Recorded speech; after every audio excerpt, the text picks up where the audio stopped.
ಗುರು ಕೂರ್ಗ್ ಬಂದಿದ್ದೀರಾ? ಕೂರ್ಗ್ ವಾತಾವರಣ ತೋರಿಸಿ ಕಳಿಸ್ತೀವಿ. ನಮ್ಮ ಗಾಡಿಯಲ್ಲಿ ನಿಂತೈತೆ, ಎಲ್ಲರೂ ಈಗ ಹೊರಟಿದ್ದೀವಿ. ಹಾಯ್ ಮಾಡಾಕಾಶ್, ಇದು ನನ್ನ ಫ್ರೆಂಡು, ಎಲ್ಲರೂ ಹೊಡ್ತಾ ಇದೀವಲ್ಲ, ಫ್ರೆಂಡ್ಸೇ ಇದ್ದೀರಿ. ಒಂದು ಇಲ್ಲಾಂದ್ರೂ ಒಂದು 6 ಗಾಡಿ ಹೋಯ್ತಾ ಇದೀವಿ. ಮಾತಾಡೋದು ಗುರು, ಕೂರ್ಗ್ ಬಂದಿದ್ದೀರಾ? ಕೂರ್ಗ್ ವಾತಾವರಣ ತೋರಿಸಿ ಕಳಿಸ್ತೀವಿ ಬಾಯ್ಸ್ಗೆ. ಏನಂತೀರಾ? ಓಕೆ, ಈಗ ನಮ್ಮ ಹುಡುಗರೆಲ್ಲ ಹೋಯ್ತಾ ಬ್ಲಾಗ್ ಕಂಟಿನ್ಯೂ ಮಾಡೋಣ ಬನ್ನಿ. ಇದೇ ನಮ್ಮ ಫಸ್ಟ್ ವಿಡಿಯೋ ಗೋಣಿಕೊಪ್ಪ ಇರುಪು ಪ್ಯಾಲೇಸ್ ರೋಡಲ್ಲಿ ಮಾಡ್ತಾ ಇರೋದು. ಈಗ ಬನ್ನಿ ವಿಡಿಯೋ ಸ್ಟಾರ್ಟ್ ಮಾಡೋಣ. ಅಲ್ಲಗಲ್ ಜಾಸ್ತಿ ಆಗ್ಬಿಟ್ಟೈತೆ ರಸ್ತೆಯಲ್ಲಿ. ಮರಗಳಿಂದ ಗುಂಡಿ ಆಗೋದು, ಆ ಮಳೆ ನೀರು ಹುಟ್ಟಿ ಅದರಿಂದ ಸ್ವಲ್ಪ ಈ ಮರ ಇರೋ ಜಾಗದಲ್ಲಿ ನೋಡಿ ಕರೆಕ್ಟಾಗಿ ಗುಂಡಿಗಳಾಗಿರ್ತವೆ. ಅದು ಕರೆಕ್ಟ್. ನಾನು ಅಲ್ಲಿಂದ ಅಬ್ಸರ್ವ್ ಮಾಡಿದೆ, ಇವೆಲ್ಲ ಚೆನ್ನಾಗಿದೆ, ಇದು ಚೆನ್ನಾಗಿದೆ ಸ್ವಲ್ಪ, ಯಾಕಂದ್ರೆ ಮರಗಳು ದೂರ ಇದೆ ಅಂತ ಹೇಳ್ತೀರಾ. ಆ್ಯಕ್ಚುಲಿ ಏನಂದರೆ, ನಾವು ಕೊಡಗಿಗೆ ಬಂದಿದ್ದೀನಿ, ಈ ಸೈಡೆಲ್ಲ ಬಂದಿದ್ದೀನಿ, ಯಾವುದೋ ಒಂದು ಟೈಮ್ ಬಂದಿರ್ಬೇಕಷ್ಟೇ ನಾನು. ಆದರೆ ನಿಮ್ಮ ಜೊತೆ ನನಗೆ ಟ್ರಾವೆಲ್ ಮಾಡೋದು ತುಂಬ ಇಷ್ಟ ಆಯಿತು, ಖುಷಿ ಆಯಿತು.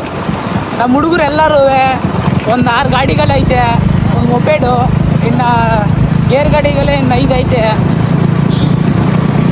ಇನ್ನೇನು ಹೇಳೋದು, ಈಗ ನೋಡ್ತಾ ಇರ್ಬೋದು ಈಗ. ಹಾಂ, ನಾವೊಂದು ತುಮಕೂರು ಟ್ರಿಪ್ ಹೋಗಿದ್ದೀವಿ ಕಲ್ಸಕ್ಕೆ, ತುಮಕೂರಿಗೆ. ಅದು ಭಯಂಕರ ದಾರಿ. ಹಾಂ, ರೋಡೋದೇ ಆ ಥರ. ಹೋಗೋಣ. ಈಗ ತಾನೇ ವ್ಲಾಗ್ ಸ್ಟಾರ್ಟ್ ಮಾಡ್ತಾ ಇದ್ದೀವಿ ನಾವು, ಯೂಟ್ಯೂಬ್ ಚಾನಲ್ ಓಪನ್ ಮಾಡಿದ್ದೀವಿ. ಈಗ ಅದು ಮುಂದೆ ಬರಲಿ, ನೆಕ್ಸ್ಟ್ ಟ್ರಿಪ್ ಹೋಗೋಣ ಪ್ಲ್ಯಾನ್ ಮಾಡಿ. ನನ್ನೂ ಕರೀರಿ, ಯಾಕಂದರೆ ನನಗೂ ಏನೂ ಗೊತ್ತಿಲ್ಲ, ಈಗ ಬಿಗಿನರ್ ನಾನು. ನೀವು ಹೆಂಗೆ ಹೇಳ್ಕೊಟ್ರೆ ನಂಗೆ ನಡ್ಕೋತೀನಿ.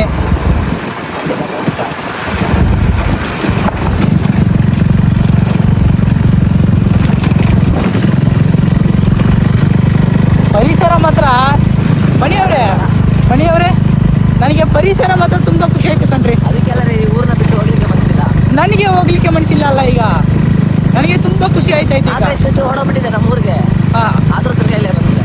ಹಾಂ, ಒಟ್ಟಲ್ಲಿ ಈ ಜಾಗ ಮಾತ್ರ ಸೂಪರ್ ಆಗೈತೆ. ನನಗಂತೂ ತುಂಬ ಖುಷಿ ಆಯಿತು ಮಣಿಯವರೇ. ಇಲ್ಲೇ ಮನೆ ಮಾಡ್ಕೊಳ್ಳೋಣ ಅನಿಸ್ತೈತೆ ನನಗೆ.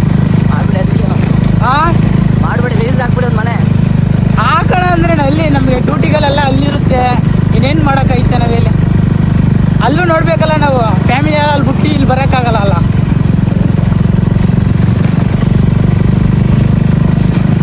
ಇಲ್ಲಿ ನೋಡಿ, ನೀವು ಹೇಳ್ದಂಗೆ ಮರ ಅಲ್ಲಿಗಳು ಮಾತ್ರ ಅಲ್ಲಗಲ್ಲಿ ಜಾಸ್ತಿ ಐತೆ. ನೋಡಿ, ಇದು ನೀರು ಬಿದ್ದು ಕರೆಕ್ಟ್, ನೀವು ಹೇಳಿದ್ದು 100% ನಿಜ. ಏನಂದ್ರೆ ಈ ಟೂರಿಸ್ಟ್ ಪ್ಲೇಸ್ಗೆಲ್ಲ ಬರ್ತಾರಲ್ಲ, ಸ್ವಲ್ಪ ಭಯಂಕರ ರಿಸ್ಕ್. ಯಾಕಂದ್ರೆ ದಾರಿಗಳು ಗೊತ್ತಿರಕ್ಕಿಲ್ಲ, ಒಳ್ಳೆ ಹೈವೇ ಅಂದ್ಬಿಟ್ಟು ಹೊಡ್ಕೊಂಡ್ ಬರ್ತಾರೆ.